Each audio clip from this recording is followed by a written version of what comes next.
మేజర్గా ఇంకొకటి మారింది ఏంటి అని అంటే నిద్ర.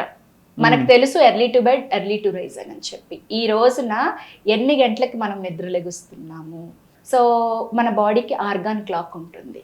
రాత్రిపూట 1 నుంచి 3 మధ్యలో కనుక మనం డీప్ స్లీప్లోకి కనుక వెళ్ళకపోయినట్లయితే మనం ఎంత మంచి ఆహారం తీసుకున్నా సరే మన లివర్ అనేది డిస్టర్బ్ అవుతుంది. సర్కేడియన్ రిథమ్ అని ఈ మధ్య అందరూ కూడా చెప్తూ ఉన్నారు కదా. అలాగే ఎర్లీ మార్నింగ్ నిద్ర లేచి చిన్న ప్రాణాయామం చేసి కొంత వాకింగ్ చేసి గట్ మొత్తం అంతా క్లియర్ చేసుకోవడం వల్ల కూడా బెటర్గా ఉంటుంది. ఇలా ఈ సైకిల్ ఎప్పుడైతే డిస్టర్బ్ అవుతుందో మన గట్ కూడా డిస్టర్బ్ అవుతుంది. గట్ డిస్టర్బ్ అయ్యింది అని అంటే గట్ అండ్ బ్రెయిన్ కనెక్టివిటీ ఉంటుంది. సో అందువల్ల బ్రెయిన్ కూడా సరైన థాట్ ప్రాసెస్లో ఉండదు.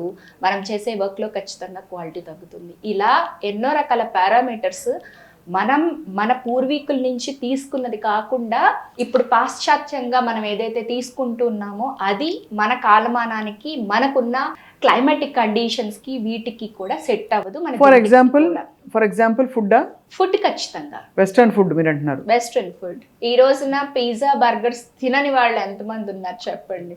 సో అది మేజర్ ఇష్యూ ఉంటుంది. సో వాటన్నిటిలోనూ ఫ్రీ గ్లూకోజ్ అవైలబుల్గా ఉంటుంది. ఫ్రీ గ్లూకోజ్ అవైలబుల్గా మైదా ఇవన్నీ కూడా అవైలబుల్గా ఉన్నాయనంటే మన బాడీలో రిమైనింగ్ వైటమిన్స్ అండ్ మినరల్స్ అన్నీ కూడా పూర్తిగా డౌన్ అయిపోతూ ఉన్నాయి. ఒక చిన్నది ఏంటంటే మనము ఒక షుగర్ మాలిక్యూల్ని తీసుకుంటే మన బాడీ దాన్ని మెటబలైజ్ చేయడానికి 56 మాలిక్యూల్స్ ఆఫ్ మెగ్నీషియం కావాలి.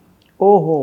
సో ఎప్పుడైతే మెగ్నీషియం ఇలా ఖర్చు అయిపోతూ ఉంటుందో అట్లీస్ట్ మనం బయట నుంచి సోర్స్ అన్నా చేయాలి. మెగ్నీషియం రిచ్ మనం ఏమి తీసుకోవాలి. సో మెగ్నీషియం సోర్స్ చేయకపోవడం వల్ల మెటాబాలిజం పడిపోతుంది. ఖచ్చితంగా పడిపోతుంది. నిద్ర డిస్టర్బ్ అవుతుంది, హార్ట్ రిథమ్ చేంజ్ అవుతుంది, యాంగ్జైటీ వస్తాయి, ఇవన్నీ కూడా వస్తాయి. సో డైరెక్ట్ గా షుగర్ మనల్ని ఏం చెయ్యదు. ఈ షుగర్ ఇండైరెక్ట్ గా మిగతా న్యూట్రియంట్స్ అన్నిటిని కూడా అబ్జార్ప్షన్ ని తీసేసుకుంటుంది, పూర్తిగా అదే వాడేసుకుంటుంది. అది మెటబలైజ్ అవ్వాలి కదా.